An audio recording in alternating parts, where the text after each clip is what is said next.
May I please call on stage Group CEO and MD, Mahindra & Mahindra, and President FICCI, Dr. Anish Shah. Also my colleague, TV9 Networks, Sridharan, to host the session, please.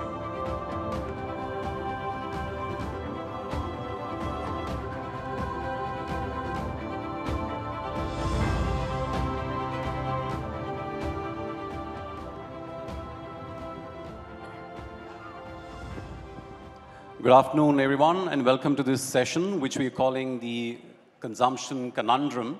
I don't think there's anyone better to talk about it than Mr. Shah, because M&M is such a group which straddles pretty much the entire spectrum of goods and services, Mr. Shah. So let me start with a very fundamental question, which I'm sure a lot of people here probably want to know. We're talking about this consumer divide, which is between the urban consumer and the rural consumer. Premiumization at the top end, which is among the urban consumers, whereas rural consumer is not even able to buy some of the basic necessities, like, let's say, packaged FMCG goods. Is this symptomatic of something which is going to be chronic, or is this a seasonal issue? We don't actually believe there is as much of a divide as you're mentioning. I'd provide two perspectives here. First is that we are seeing more of a K-shaped recovery. So consumers at the higher end of the income segment are buying, and that's what you've seen in real estate and a number of other things in urban India. But consumers at the lower end of the income segment are not buying as much, even in urban India.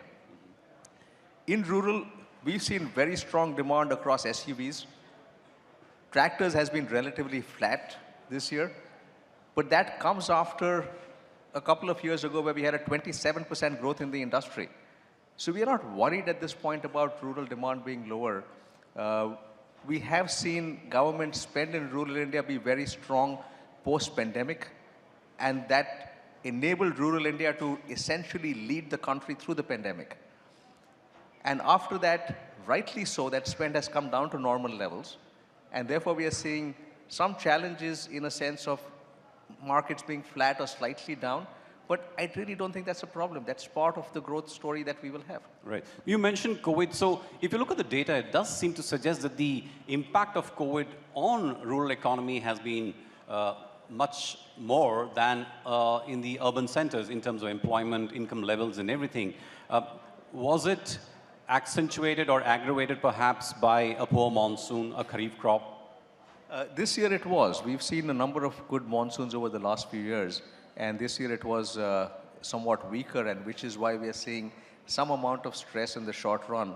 But as I said earlier, this is not something that worries us. We think rural India is still very strong and will continue to be strong. Right. And if you look at the investment that needs to go into rural, the Prime Minister just announced a 700 lakh ton plan for storing grainage, which I'm told will be the largest storage facility for any country. Why has industry been reluctant, if I can say that, to make greater investment in the agri sector? Because there are many opportunities along the agri supply chain, right from processing to storage to marketing, where industry could play a much larger role. So why don't we see more investment coming from industry in things like storage or even marketing and processing? I think the broader question has been, why is private capex fairly low so far? Because if you look at the last few years, it's essentially been government capex that's really driving the economic growth at this point in time. And there are multiple factors. We've gone through a time when there are a huge amount of uncertainties around the world. And suddenly when you feel things are back and stable again, something else happens. So that has resulted in companies pulling back to some extent. But if you look at certain pockets, we are still seeing significant growth. And I think we are poised at a point today where private capex will start taking off. And that will apply to agriculture as well as many other sectors, because we're starting to see capacity utilization hit certain levels where capex has to come in. And the India growth story is just amazingly strong right now. And that's going to essentially pull private capex in and have that grow much faster. Right. So one of the big highlights of the budget this year was the fact that the finance minister projected only a 5.1% fiscal deficit, which in some way she was leaving room for industry to actually start borrowing, and the government doesn't crowd out industry from the market. So what are the sectors where you think we'll start seeing some investment happening fairly quickly? Because if you look at the government spending, it has actually been very aggressive. It's doubled in 3 to 4 years. So I think it's high time the private sector caught up with the government. I would agree with that. We've in fact started. So at Mahindra, we have doubled capacity in our auto business. And we're going to put in even more capacity as we go forward. Our tractor capacity is up by 60%. And we're looking at tripling the capacity for our resorts in India. So this is just the start. There is a lot more investment that's coming in. And we're going to see a lot more growth across multiple sectors in India. Right. But the reality remains, Mr. Shah, is that a lot of our workforce is still employed in the agriculture sector. And there's a huge underemployment, I would say, in agriculture. Incomes don't justify that sort of labor force. We need a long-term plan to move people out of agriculture into manufacturing and services. You're not just the MD of Mahindra and Mahindra, but you're also the president of FICCI. So what can the industry do to help with this transition to move more workers out of agriculture into other industries? So I think the vision has been very well outlined in the Prime Minister's Viksit Bharat agenda. Because to reach $30 trillion as an economy and $17,250 from a per capita standpoint, manufacturing has to go from 18% to 25% of GDP. For that to happen, manufacturing has to go up 16 times in the next 23 years. 16 times. Right? And therefore, industry will have to play a significant role. And as industry sees growth across multiple sectors, that's where investment is going to come in. And therefore, I don't see that as really a challenge at this point in time because it's going to be driven by the growth. The challenge for us will be to ensure inclusive growth. That's where you started with to say, is there a divide urban versus rural? And I don't think it's urban versus rural. It's among the richer segments of society versus the not so rich segments. And that's why inclusive growth is very important for us to drive. Right.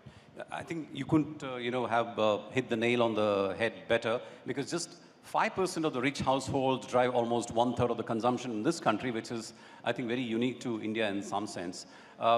There's obviously a need to broad-base the consumer base itself, but I think that's a function of the economic growth. And as we go from an economy which is 2,300 per capita income to, let's say, about 5,400, 500 by, let's say, 2031, there are millions of new consumers who are going to come into the consumption fold. By some estimate, it'll be about 180 million. How do you think that's going to, change the dynamics of the market, and how is industry going to leverage that? That's exactly what's going to change the dynamics because it's not just going to 5,000, 5,500 by 31, but then, and this is the number I think that is the most amazing number for Viksit Bharat, which is 17,000 per capita income by 2047. That just means you're going to have a large number of people move into what we call middle class and upper middle as well. And that's going to fuel the growth from an economic standpoint. If we're talking about 7% growth right now, our sense is it's going to go to 8% next year and possibly even higher after that as you start seeing a much higher growth in per capita because that's what's going to be spent. Right. The unfortunate thing is that before you can consume, you actually need to earn. So we are looking at an era where there's going to be huge disruption, whether it's the auto industry, where IC engines are facing increasing threat from EVs. We're looking at artificial intelligence. There was a panel discussion earlier this afternoon on artificial intelligence, where we looked at the impact. So we are going to be faced with an era of great disruptions. How is it going to impact employment and industry's ability to source the right kind of talent from the pool? We talk about a large labor pool, young workforce. Is there something that industry is now worried about, or is there a plan that you want to put in place which prepares you for that eventuality? With every disruption is an opportunity. And therefore, as we look at electric vehicles, for example, this is an opportunity for India to take leadership in the world. With ICE, it's been a little too late. We have great models in India now. But EV is a space where we can really build world-class cars and take that leadership. Similarly with AI, India is very well positioned with its strengths in technology. And so far it's been used outbound in a sense that it's for companies outside India. But increasingly, we are starting to use that for companies in India. Can they change the game and again take leadership on the world stage? Can we create more world champions? We've heard the Prime Minister say this many times. And that's where the opportunity comes in. Right. The challenge, again, if I come back to that, is skilling. And how do we ensure skilling to ensure that these transitions happen smoothly? And more importantly, I would highlight participation of women in the workforce. And how do we ensure equality? How do we ensure inclusive growth from that perspective as well? These are the challenges if we can address, it'll place India in a very, very strong footing. You should have joined us earlier today and last evening because that was what we were talking about, Nari Shakti in India. I have two more questions, Mr. Shah, because we're running out of time. One is on the China +1 strategy. By all accounts, China is probably going to be in a long-term slowdown, maybe 5 to 10 years. That's what the best of economists and best of brokerage houses are telling us. Do you see a greater shift of manufacturing happening from China to India? And what sectors would these be? So first, I strongly object to China +1. Why is India +1? Right? India stands much stronger than China does today. India's got rule of law. There is no concern about IP protection in India. India's got a large base of consumers. The ability to make in India and export is very high. So India really will stand on its own right. In discussions with various global leaders, they are looking at India very seriously right now. Ease of business has been a challenge in the past.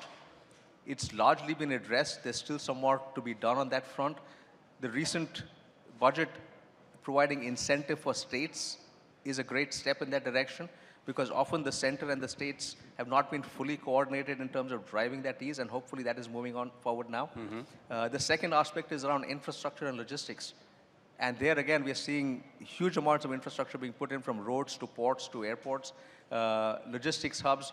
And as all of that comes in, it's only going to make it easier for big manufacturing hubs to come into India. So this story, I think, is coming together fairly well. Right. And finally, what about semiconductor? There's a lot of push which the government itself is giving. There's a lot of interest, at least on paper. Are we going to become a semiconductor country, let's say, in a span of 5 to 10 years? What's your own view on that? So we will have to do more with semiconductors because Atmanirbharta, and that is very important. We have to be able to make in India. It's not going to be 5 to 10 years. The semiconductor journey is much longer than that. And that's a journey that we have to undertake. It is being done very seriously at this point in time. And again, we do have strengths from a design perspective, et cetera, that we can leverage to make it shorter. But my sense is it's going to be at least a 10 to 20-year journey, maybe even a bit longer. Right. My absolutely final question, Mr. Shah. We are talking about India making the next big leap.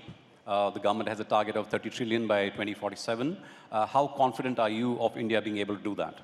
Oh, very confident. And this is something that we are doing with driving exponential growth across our businesses and investments we are putting in. So we are putting money where our mouth is on this front. Thank you. Thank you for that, Mr. Shah. Ladies and gentlemen, a big round of applause for Mr. Anish Shah for his frank views.